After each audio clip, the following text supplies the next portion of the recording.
I want to say good evening, everyone. We all know that Christmas is in the air. I want to say Merry Christmas in advance. Yes. The last meeting last week we discussed about why it is important for us to have comprehensive motor insurance. And then we were able to discover that comprehensive motor insurance has a wider scope of cover as against the third-party motor insurance that we discussed the previous week. So today we'll be moving on. Yes, so we've been able to discuss the scope of cover for third-party and the scope of cover for comprehensive motor insurance. So we want to see what happens when claim crystallizes. When claim crystallizes, want to see what happens. Those of you watching me on Facebook, I want to say you're welcome. And if you wish to participate in the Zoom, I put the meeting ID and the passcode on the Facebook, so you can join me on Zoom. But thank you for watching me on Facebook Live. So today we'll be talking about how to process motor insurance claim. Just like I said, the previous week we talked about the third-party motor insurance, and last week we talked about the comprehensive. So by now we've been able to see for ourselves if you want to go into motor insurance, the one that will benefit us as a Good evening, madam. Good evening, madam. You're welcome. By now we have been able to see that the third party is not, we as the insured, we are not benefiting from third party. So if you put a vehicle of value, if you know that, I mean, you cherish your vehicle that you put on the road, I think by now you can judge for yourself which cover you have to take. Is it the third party or the comprehensive motor insurance? So today we want to look at how to process motor insurance claim. We understand that, we know that be it third party motor insurance or comprehensive motor insurance, your insurer is liable to settle your claim anytime claim crystallizes. It's just that in this part of the country, Nigeria, most people feel when they put third-party insurance on their as their cover, they think they don't have cause to make claim. Even if you have cause to make claim when there's a loss, even if it is just third-party, you can still make claim. It's just that it is not for your claim, for your car, but for the other person. So today we want to look at how to process. How do we go about processing the car insurance claim? So let's look at the stages involved. Now let's talk about the car theft. You put you have a comprehensive cover insurance on your car. You know, when we're talking about third party, we have been made to understand that you cannot make claim for theft. Theft is not covered under third party. So if you want to make claim under if you want to make a car theft claim, it has to be that your vehicle is covered. You have a comprehensive car insurance on your vehicle, so that is established. Now, if your car is your car got stolen, and what are the things you have to do? The stages involved in car theft claim processing. Once the car got stolen, the first thing to do is to report the loss, the loss with the police. Why do you have to involve the police? Your car has been stolen. Why do you need to involve the police when you have comprehensive insurance on your car? Why don't you just go straight to insurance, to the insurance company and say, after all, I have a comprehensive car insurance, I want to make claim? No, it wouldn't just happen like that. Why you need to involve the police is that police will set every necessary machinery in motion to look for the car, because it is still possible that the car can be, retrieved. So if the car is retrieved, then you don't need to make, insurance don't need to settle the claim. So the first thing is that you incident the loss with the police. So when you incident the loss with the police, you describe, you know, how it happened and all that. You let the police and the authority, the police know. Then you get that police report. You get first police report. Then that is what you will submit along with the claim form, because you will fill claim, and there's what we call claim application form in the insurance. You have to fill the form. If you want to process your claim, you fill the form. But what will attach with the form is the first police report.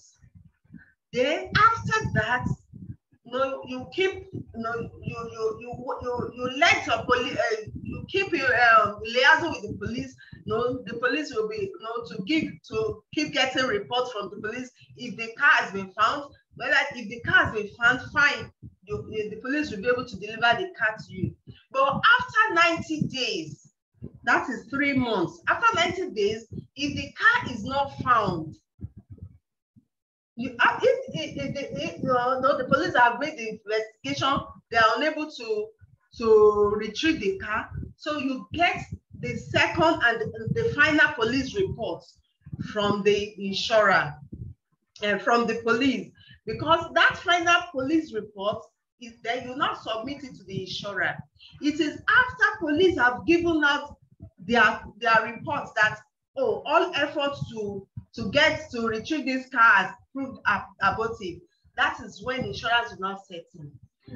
So insurance will not just settle your claim immediately the car is stolen, because it is possible that the car can be found, the car may be retrieved by the police. So that's why you have to first of all inform the police. But if the car is not found, if the police have written their final report that they are unable to retrieve the car after 90 days, then the insurer will not settle.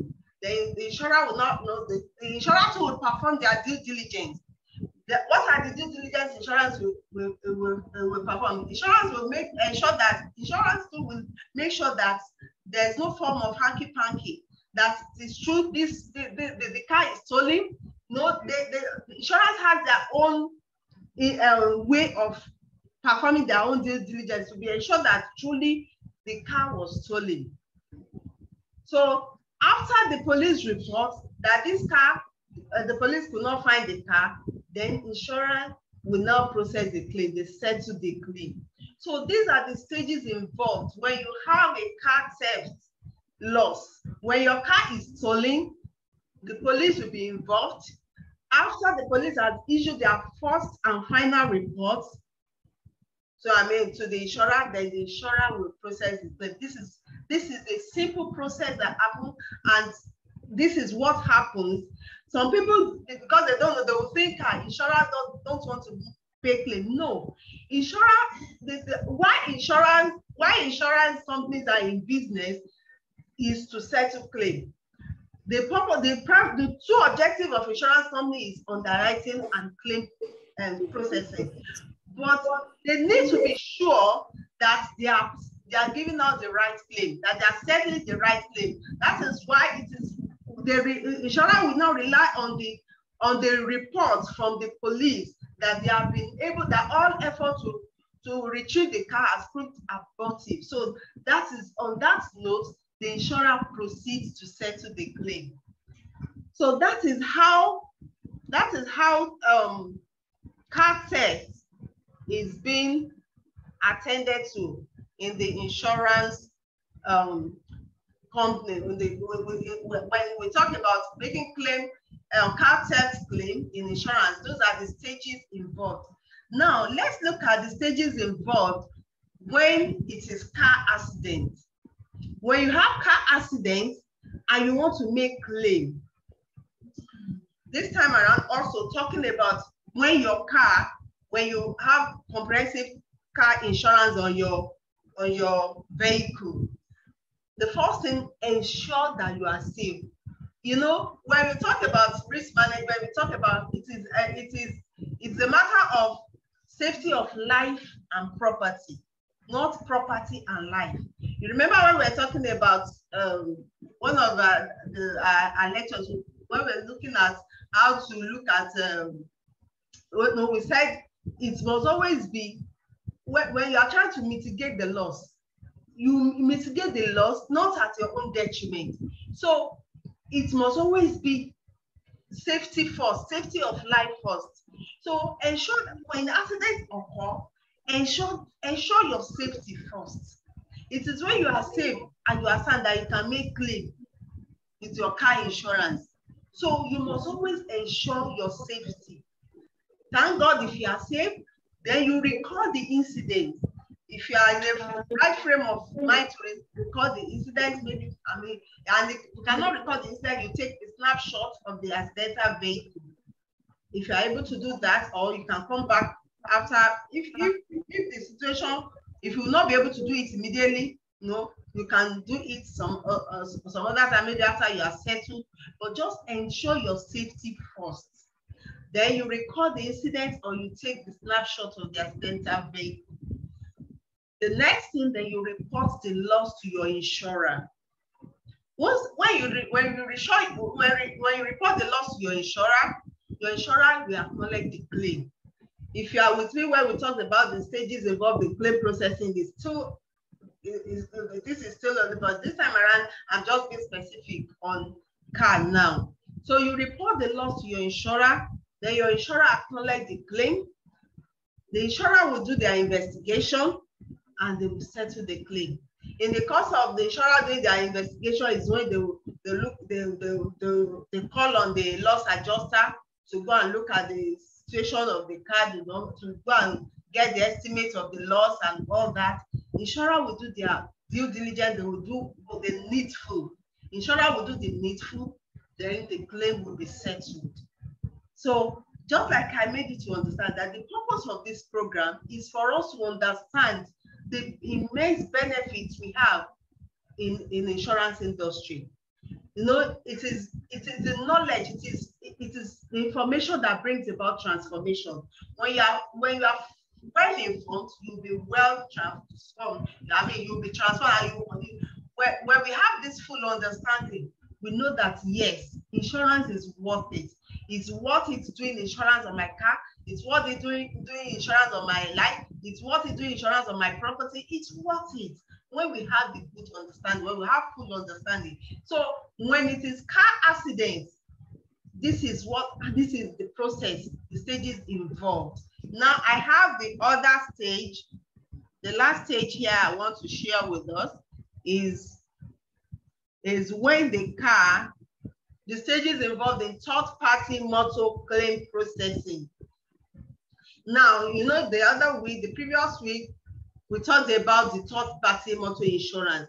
Now, when you do not have comprehensive cover on your vehicle, when it is just third-party you have on your vehicle, these are the stages involved. You record the loss or take the snapshot of the accidental vehicle. Do you understand? You record it. I mean, when it happens, then you report the loss of the third party to your insurer. If you are the one that is liable, you know, you have third party motor insurance. So you, as the insured that has third party motor insurance on your vehicle, your vehicle has, you know, you have accident with the other vehicle. Just like I told you that you, the insured, you are the first party, the insurer is the second party, and the third person, the person who is not privy to the contract you have with the insurer is the third party. So this time around, your vehicle has hit the other person's vehicle. So that person is that third party. So that third party insurance you have is to fix that person's vehicle you hit. So what happens is that you report that loss. You know, you have the third party insurance. So you make claim, you report the loss to your insurer. You report that loss to your insurer, and your insurer, you know, with normal thing, when any claim is stated with the insurance company, they acknowledge it. Whether it will be treated or not, it will first be acknowledged. So when it is the investigation aspect of it is they want to know whether the premium has been paid, and all those processes we discussed when we are talking about the stages involved in claim processing. You can get back to my YouTube and watch the previous the previous meetings that I've recorded. So your insurer investigates the claim. Once your insurer investigates the claim, and the insurer says that yes, this claim they need to pay it, they settle it. So these are the stages involved. Yes, I didn't put the third. Even if it is fire too, under company, if your vehicle, if you insure your car under comprehensive, and maybe in the course of accident it caught fire, it's still the same processing the stages that I highlighted under the car accident that will involve. So these are simple stages involved in making processes under motor insurance. I believe you can relate with all that I have discussed. I want to give our time now. Just like I've always said, this is an interactive session, and I want us to ask our question now. This is Christmas. Okay. I want to wish every one of us Merry Christmas in advance. Thank you. Madam, you want to talk? Please ask your question. Thank you very much. Good evening, madam. Once again, well done. Thank you for the good job you're doing. Thank you, ma'am.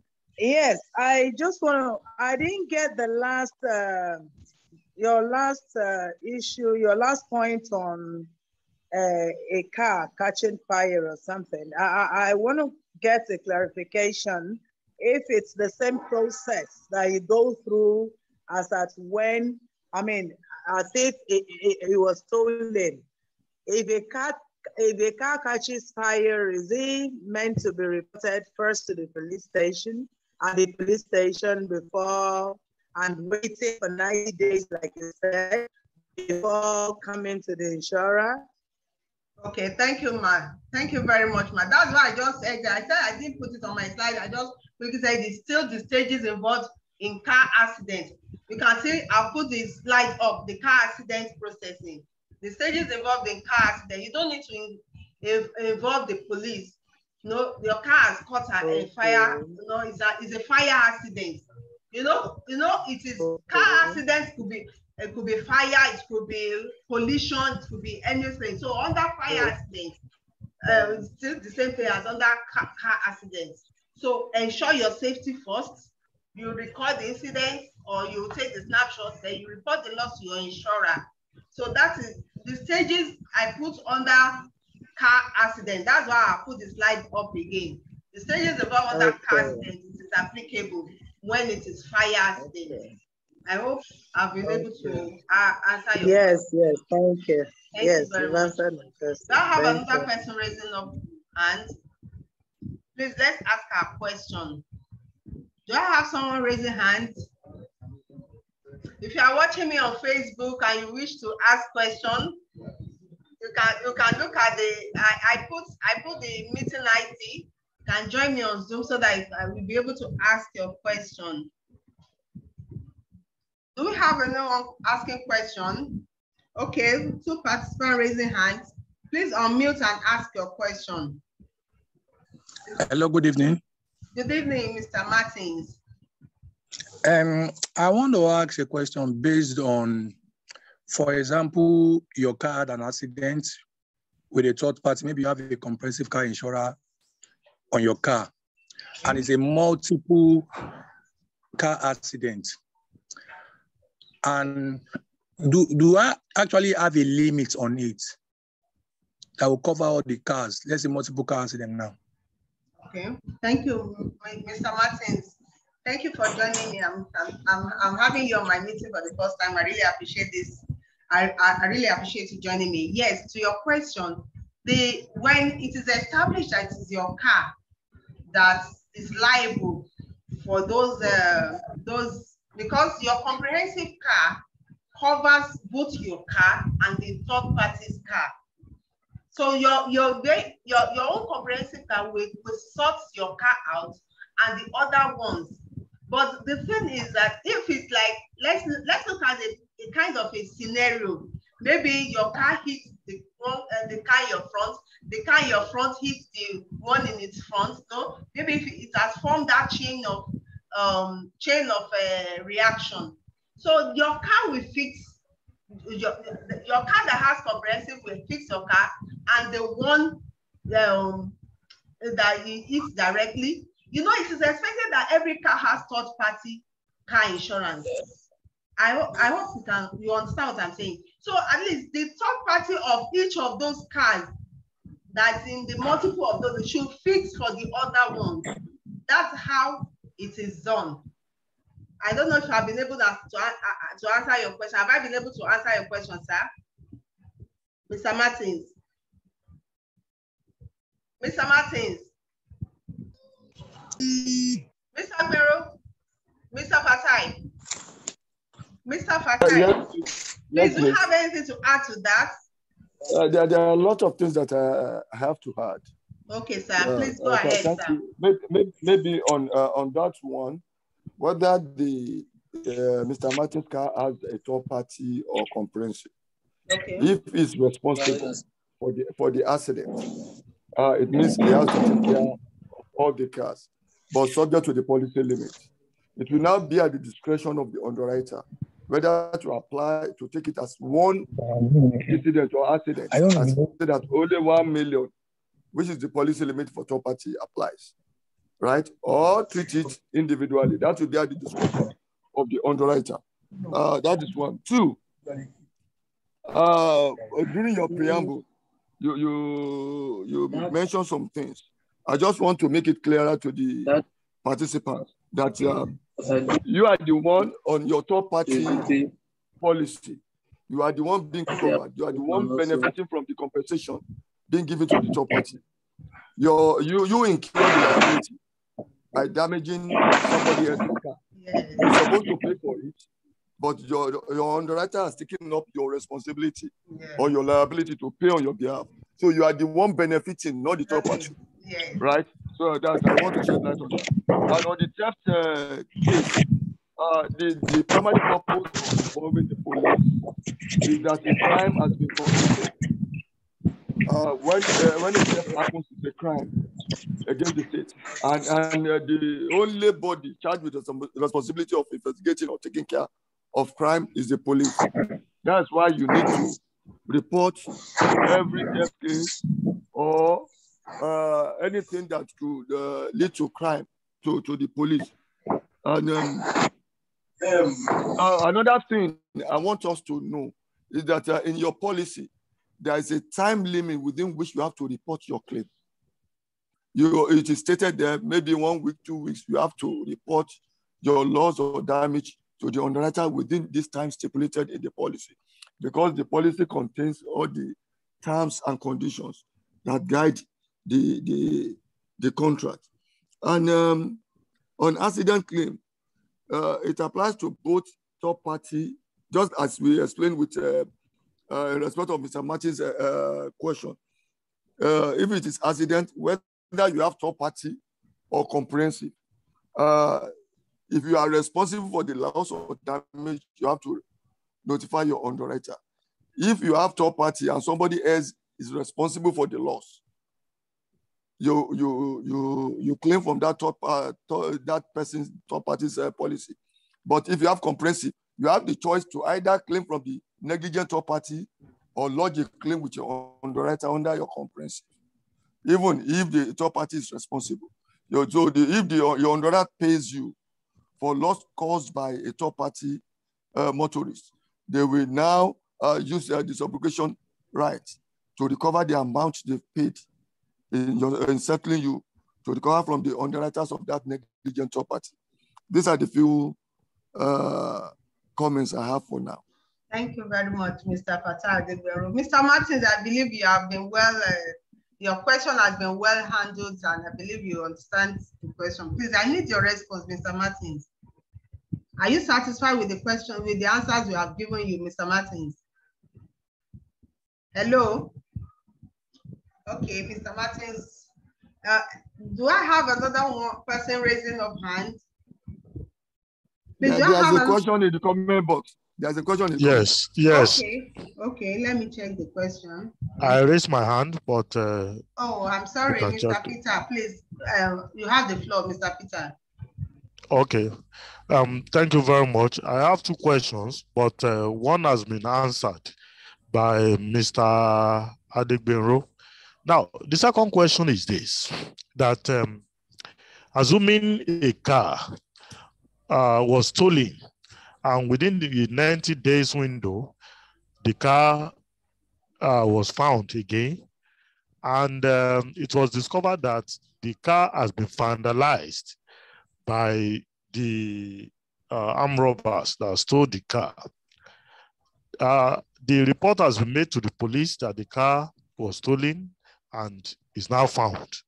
Now, if the car has been vandalized, is the insurer going to fully repair the car, or what is going to be their role after the car has been found, despite the fact that what was reported to them initially was that the car was stolen? Now that the car has been vandalized, what is going to be the role of the insurer on this? Thank you very much.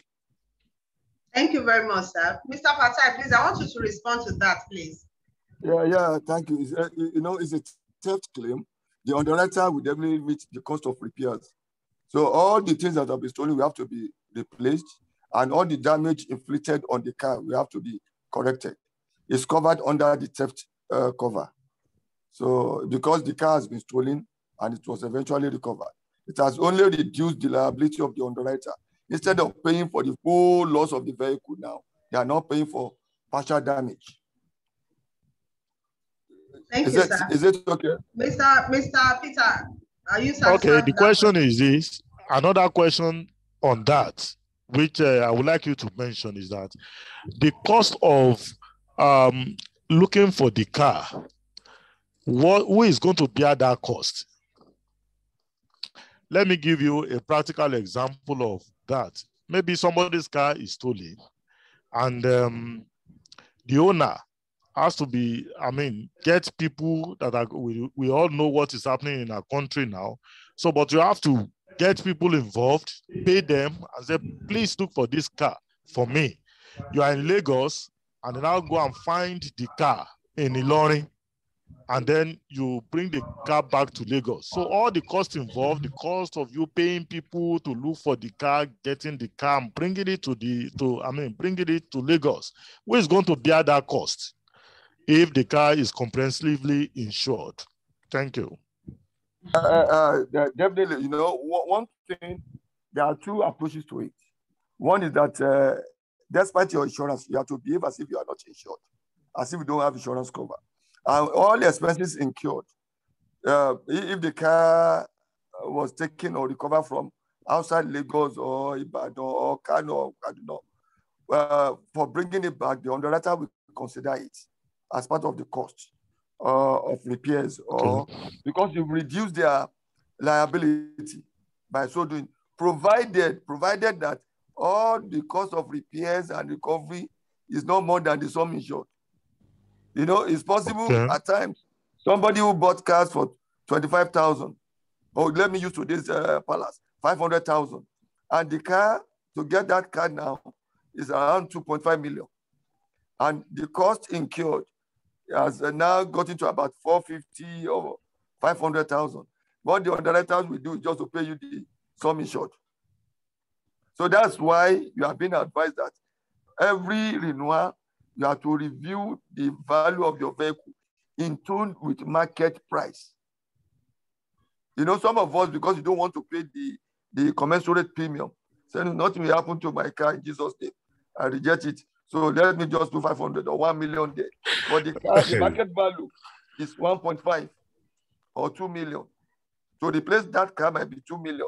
And you say, okay, just put 1 million there. A lot of people do it because there are some that even buy vehicle of 20 million or 50 million. They put a party on it. You get it. So that's why we are advised to just make sure that we insure our property or vehicle adequately. But provided the cost of repairs and recovery is not more than 60 to 70% of the sum insured, the underwriter will meet it. But if it's above that, it will be treated as constructive total loss, because it's no longer commercially viable for them to repair something that is close to the sum insured. So let's pay, instead of repairing, let's pay you the sum insured and go. And they will now ask you, maybe if the underwriter is magnanimous that you have first right of refusal to buy that vehicle, to buy that scrap. Yeah. Thank you, Mr. Fatah. I really appreciate your contribution. Mr. Peter, I hope your question has been adequately attended to. Yes, thank you very much. Thank you, Mr. Adegbenro. Thank you, sir. Before we close on today's meeting, I have a question here. A lot of us don't read or understand the details in the policy. Maybe Ms. Ojo can take a session on what to look for in the policy document. Thank you, Mrs. Funtoibu. Yes, I've actually treated policy wordings in my previous meeting. Please go check my YouTube channel and look out for those the previous meeting we have addressed it. But because we have there are what we call all the clauses have been adequately have talked about the clauses, those things we have to look out for in when we put on when we do insurance. We made us to understand that there are clauses, that these clauses is not to scare us away from insurance, but the clauses are meant is the tool that underwriters, that insurance use to pass out the material information to the insured. So the onus is still on us. When we effect an insurance cover, let's check out our policy documents, and that is why we have our intermediary. Always, when next you want to do insurance, call on us at Bimbo Consultancy Services. We are the intermediary. We explain all these policy terms and conditions to you, and you'll be able to understand. You'll be well guided. When you do insurance with your intermediary, you'll be well guided. So, and that is also why this meeting is on, for us to understand. I told us the purpose of this meeting is to bridge the knowledge gap in the insurance industry. And if you have been following me since the inception of this program in September, you will agree that at least I've been receiving testimonies. People have been commenting that, oh, thank God, thank God for this meeting, that it's really opening their eyes on so many things on insurance, because we need the right information. When we have the right information, we'll be able to, we will have the full concept, we'll have the full understanding of what insurance is, and we'll be able to understand, we'll be able to have participate fully, knowing that yes, it is what it. Before I round up, Mr. Fatai, you have one or two things to say, please. Thank you, Ma. I just want to advise the participants, and the last person that asked the questions. Okay. God created us for cooperation and collaboration. You cannot provide all what you need. Yes, some of us are busy executives. That's why you have the professionals to guide you, to do your work for you. You cannot be a doctor when you are sick. You have to visit the doctor. You cannot sew your clothes. You cannot prepare everything or go to the farm because you want to eat. You have farmers that do that. So if you want to do insurance, get the services of professionals to do that for you. You save yourself a lot of problems. They will read and interpret. Whenever there is any claim, they will now take that up on your behalf. Just need to call them. This has happened. And from there, they will take it up and do your work for you. If you want to if you want to clear any goods from the port, you cannot go there and pursue it. You make use of clearing agents. If you have a case in court, you make use of lawyers, because there are procedures to be followed. There are professionals in that area, and they will do the job for you without you paying anything, especially for the brokers. So that's my own advice to everybody. Engage the services of professionals, intermediaries. Let them do it's their own headache to do the work for you. And you stay in your room or in your apartment while they run around, making sure that you are well taken care of. Thank you. Thank you very much. This meeting will close in the next 2 or 3 minutes. So I want to appreciate every one of us that has joined me. And those that have joined me on Facebook, I can see Madam Joyce, Bode, and all that. I really appreciate you for joining me on Facebook Live. Thank you so much. Thank you, everyone. Because the year is ending, I want to wish us Merry Christmas in advance. Next week, I want to take a break because we are in the festive mood. So let's meet again on the 5th of January.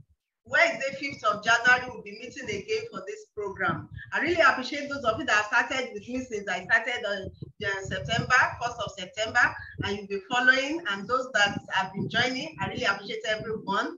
And I want to wish every one of us a Merry Christmas and Happy New Year in advance. See you on 5th of January between 5:30 and 6 p.m. Thank you so much. Have a wonderful evening. Merry Christmas. Madam Okon, Madam Femi, Oyojo, everyone, you and Adeleke, I want to thank everybody. Have a wonderful evening and Merry Christmas. And those of you on Facebook, Adam Martins, I say thank you. Joyce, Caroline, Bode, Abayomi, and all of you, I want to say thank you, everyone. Do have a great evening. Merry Christmas in advance. Merry Christmas. Thank you.